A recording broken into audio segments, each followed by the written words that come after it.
Welcome everybody to your last lesson of the course. Oh my gosh, it's hard to believe we're already here. So this is the assignment that takes us and deals with something called the Venn diagram. Let's see if I have the booklet here. I'll see if I can find it. There it is right there. AW11, the Venn diagram. And Venn diagrams are used in a field of math called set theory. Now, we're not getting into any of this fancy set theory business, but it's a way to help us understand how things are connected. And there's some notation that you need to learn, and we'll talk about that shortly. But it's when we have things that overlap. So, let me just make a quick example from this diagram that we have over here. Okay, so what I'll get you to do in the beginning of your assignment is I'll give you some criteria. So I'll say, okay, well here's a set of 9 different animals, and I want you to list which ones live on land, which ones live on water, and then which ones share or live both on land and water. So what's that group in there? So if I think, okay, well the horse, right, the horse lives only on land.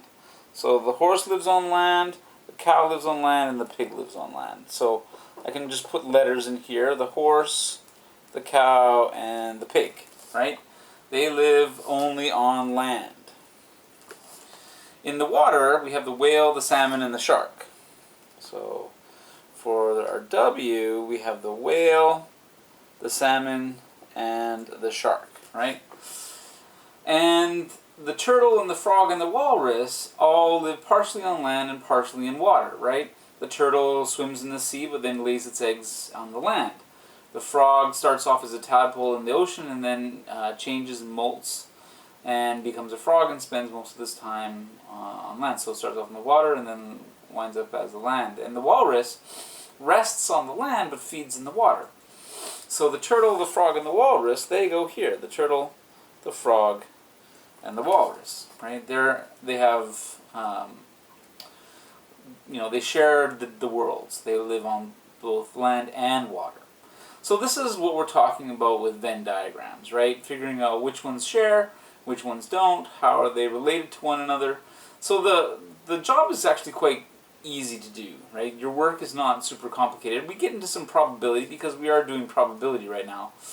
But I want to just talk a little bit about some of the notations that you're going to see, because that's really going to depend on how well you do this work. So let's talk about your notations. Alright, so let's say we have a group, Group A, and we have Group B, and they have some sort of overlap. And so I'm labeling A, B, and in these different regions I have 1, 2, 3, and 4.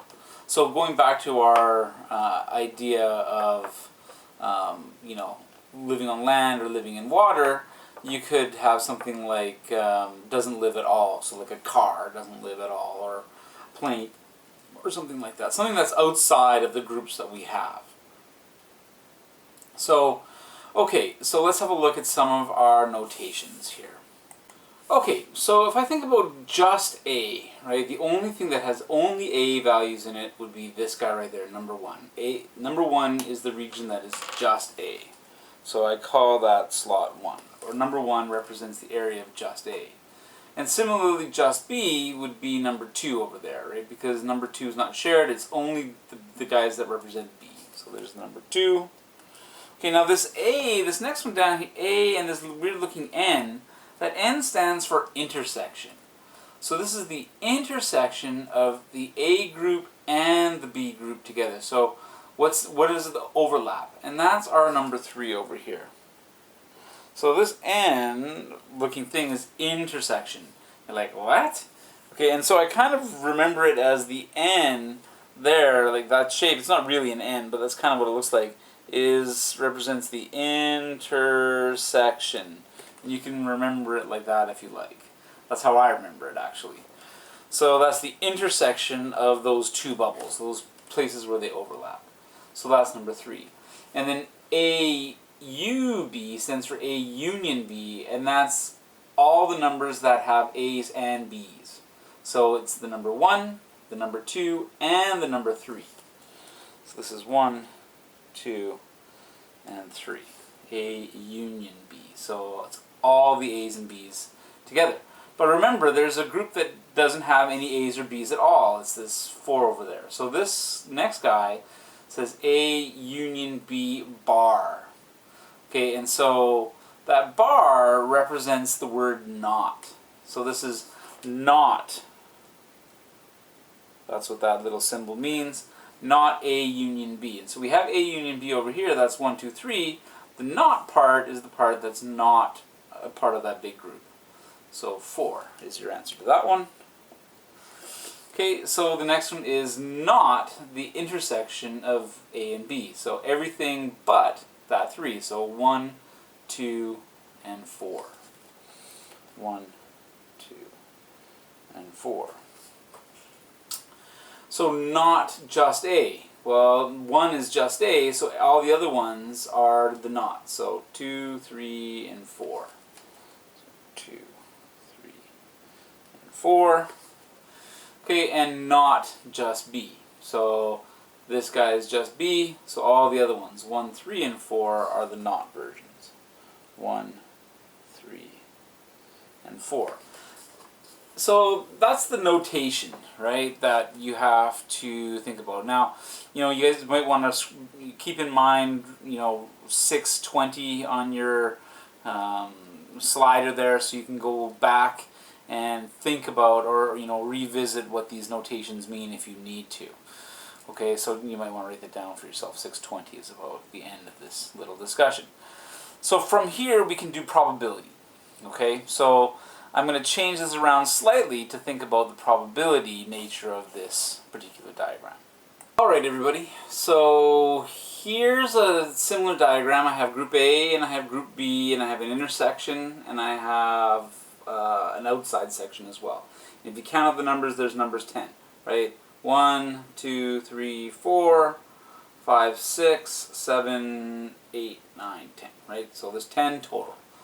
So if I'm thinking about all your probabilities, well, the probability is the number that make, you know, so for example, just A, right, I have 3 that are just A. So there's 3 total out of a total set of numbers out of 10. So 3 over 10 would be your probability of having just A. So let's say we have numbers from 1 to 10. You pick a number out of that. What's the probability that it's just an A? Well, only if you get a 1, 5, or 6 is it just an A. So you have a probability of 3 over 10, right? So you're doing those things. So maybe pause the video, write this down, see if you can, you know, figure out these ones on your own, right? And then once you've got them done, check to see, because I'm going to pause my own video and then I'm going to fill in the answers with you as you go. So maybe that's a good idea. Pause your video now. Do it now. Not yesterday, on a minute. Do it now. Did you pause your video? Did you? I don't think you paused your video. I think you should pause your video and try it. Don't make me tell you again. Pause your video, okay, and try it. Okay, so I hope you pause your video. Alright, so just B, right? The probability of just B. Well, I have 1, 2, 3, 4 in the just B zone, so I have a probability of 4 over 10, which you should simplify to 2 over 5. Of course, you can write these out as decimals if you like, whatever, right? So 0.4 would be your decimal version of that. So the probability of getting just a B would be 4 over 10 or 0.4. So A union B, right? Union is the whole shebang that's covered by both, including the overlap. So I have 1, 2, 3, 4, 5, 6, 7, 8, 9 total, right? So I have 9 out of the 10 of them are A union B. A intersection B, well, I have these two. Those are the intersection. That's what this guy means. So I have 2 over 10, which is 1 over 5 if you simplify the fraction. Okay, and then A union B bar, so not the union. So the union is all of that. The only one that's not is your 4, so there's 1 out of 10. That's not the union of A or B. Okay, A intersection B, so not the intersection of A and B, so everything but these two. So 1, 2, 3, 4, 5, 6, 7, 8 total. 8 over 10. which is 4 over 5. Right? Looks like that. Okay, just A. So not just A. So just A is 1, 2, 3, these 3 there. So everything else, 1, 2, 3, 4, 5, 6, 7. 7 total. 7 out of 10. Okay, that's just A. And then just B, not just B. So 1, 2, 3, 4 are not. So that means 1, 2, 3, 4, 5, 6 left over. 6 over 10, which is 3 over 5. Okay, so you may want to write this down too. This is 1030 about on the slider, so that if you get confused, you can go back and see how the probabilities work. And ladies and gentlemen, that's really all there is to the booklet. It's it's a fair amount of reading, but the math is actually quite simple. So yeah, that's it, folks.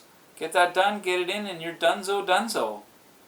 Alright, so I just wanted to say it was a pleasure to teach you guys this year. I'm sorry that the COVID thing happened. What can you do?